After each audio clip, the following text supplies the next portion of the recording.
Hello, my name is Margaret Murphy, Webcast Manager at the Conference Board Europe, and it's my pleasure to welcome you to this edition of Indication Podcast, a series brought to you by the Conference Board.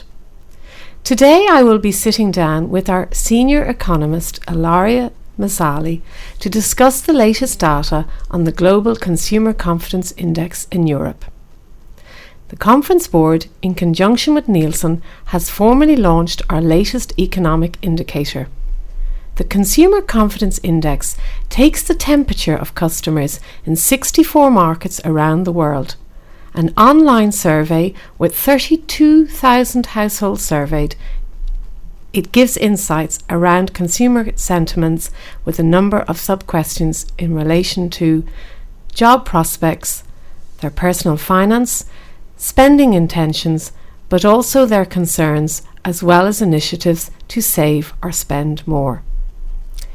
In this episode, Ilaria and I discussed the background of the index, key findings for Europe's third quarter, and how business leaders can best leverage their quarterly numbers going forward.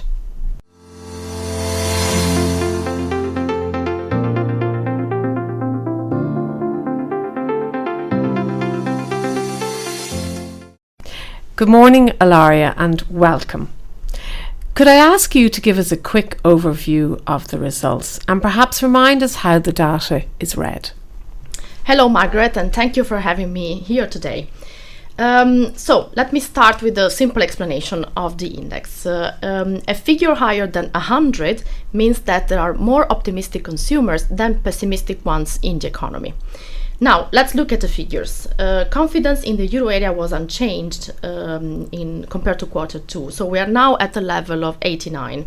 And if I look at the broader European region, which counts 34 countries, it slightly increased. It went from 87 to 88 this quarter. And how does an average of 89 for the euro area compare to the global figure? So globally, consumer confidence, that was also unchanged, currently stands at 107. So you can observe immediately that consumer confidence at the global level is higher, and there are still more optimistic consumers than pessimistic ones. But we should not compare too much the levels, I would say, across countries, because there are important regional differences. So, for example, consumers in some Asian countries and in the US tend to be more optimistic at any point in time compared to consumers in Europe and Latin America that always record lower numbers. So what is important to observe is the trend, and the trend is very clear. The trend says that consumer confidence is at very high levels at the global level, but also at the European one. And why is that, Ilaria? So we observe actually an interesting gap between consumer confidence and business confidence. Consumer confidence is very high, as I just said, whereas business confidence has been going down since the end of 2017. Now, the gap is there, and it's not easy to explain. But my interpretation would be that businesses have a sort of global perspective on the issues. And there is a lot out there to be worried about. There is Brexit, there is trade tariffs, the trade tensions, geopolitical risk in the Middle East. Whereas consumers, of course, they also watch TV and read the news, but they are seeing their wages increasing, that the labor market is very strong, inflation is low. So all in all, their financial situation is improving, and this would explain why they're more positive than businesses. You mentioned it there briefly, but I'll bring it up again. With the situation ongoing and still looming, dare I ask about Brexit and business concerns? Well, I have to say that nobody wants to talk about Brexit anymore in Brussels, but I will make an exception here. So Brexit, of course, matters for consumer confidence, but not everywhere. I would point three countries where this, I believe, has an impact on consumer confidence. First of all, the UK. of course, where we have seen a small improvement this quarter in consumer confidence, but overall the trend has been going down very clearly, steeply, since the day after the referendum. And the other two countries where Brexit might explain the major drop in consumer confidence is Ireland and the Netherlands, because these are the two countries where the Brexit shock might have a strong impact on the economy, because of course the ties between the Netherlands and Ireland with the UK are very close, and this explains, as I said, the drop of -7 in both countries. Very high indeed. And what about other large markets in Europe? Italy, Germany, Spain? I see some notable increases and notable decreases looking away from the UK. Among the notable increases, I would mention in the euro area, Italy and Germany. In Italy, there's been an increase a small increase, +2. It's not great, but I would say it's important because there is a new government in place since September, and basically the government was put together to avoid an increase in VAT that was expected to be automatic in 2020, and they are succeeding in doing that. And so this gave more confidence to consumers, and having domestic demand supporting the economy in Italy is important because the economy in general is not doing great. Then there is Germany, where there's been a modest increase, +1, but I would say again an important one, because the manufacturing sector is struggling. The external part of the economy is suffering a lot from the trade tensions and the decrease in trade, and so the fact that consumers are positive about the economy in Germany means that the chances of a recession stay low as long as they stay high, basically. Do you think Germans will buy cars? Because we hear the motor industry is struggling in Germany. So I don't have a data point on that, I must say. So we ask the spending intentions in the survey on 12 different items, and there is no cars in the list. So I cannot give you a figure on that. I would love to, but I cannot.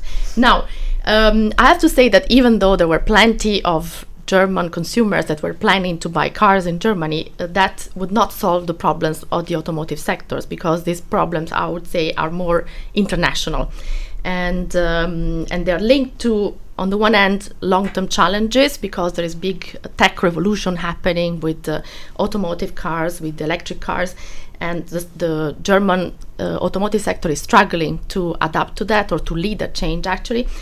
And on the other hand, there are big short-term issues, such as the decrease in trade, the fact that China is slowing down.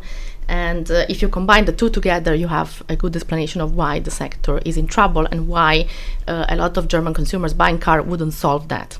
Interesting. Thanks, Ilaria. Let's go back to the countries then. Right. I have notable increases outside the euro area, and these are Russia, Ukraine, and Sweden. But going back to the euro area, I see some notable decreases too. And I mentioned already Ireland and the Netherlands, and the third country that sees a substantial decrease in confidence is Spain. And I believe that has to do with the political situation. There's going to be a second election in November after the one in April, so 2 general elections in 1 year. So there is a lack of political stability, and perhaps consumers are concerned about that at a time where the global economy is not doing great. And this might explain the decrease in Spain. A lot of rich detail there, Ilaria. So difficult perhaps for listeners to pull together all the information. So I would encourage you to visit our website at tcb.org and go to Global Consumer Index. Here you can review further insights and charts in the report at your leisure. Ilaria, what about the products, the goods people, consumers are most likely to spend on in the coming months?